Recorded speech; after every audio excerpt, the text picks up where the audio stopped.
Hi, Sophie here from Summit Chiropractic, and I'm going to talk to you briefly about why we get pain. This is such a common question that I get asked in the clinic of why is my back bad, or why am I getting neck problems, why have I got a headache? And the answer is actually quite similar for us all, because none of us can actually avoid having symptoms. So they say that 80% of us will at some point experience back pain, and it's actually one of the most common reasons that people go and visit their GP. So getting joint problems is very common, and not many of us are going to be immune to having some type of symptoms at some point in our lives.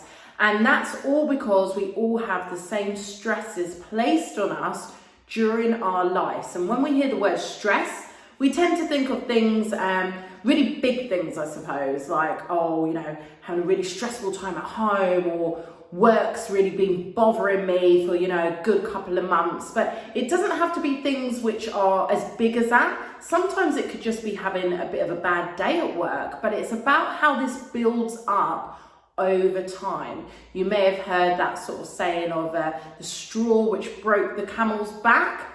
That's what tends to cause our pain and symptoms. Normally it's a combination of all these different little things, and then we go and do something which we do all the time, like bend over to pick something up, and then all of a sudden we have pain. So it is those emotional type of stresses, it's physical stresses, again, the big things like a car accident. But even if a car accident where you've just had a little bump from behind, even that, research has shown that a car accident at 8 miles per hour is enough to move a bone out of alignment in your spine. The things we do as kids, which we forget about, we all learn to walk at some point, right? Think of the amount of falls we had and how that built up over time. So those physical stresses as well as the emotional stresses. And then on top of all of that, we have chemical stresses. This is like what we're eating. Are we drinking enough water?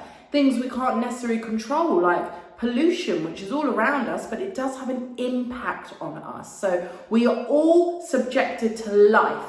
We can't avoid it, and that's why we get symptoms. That's why it's so important that we get checked and that we manage what is going on and keep those stresses to a minimum.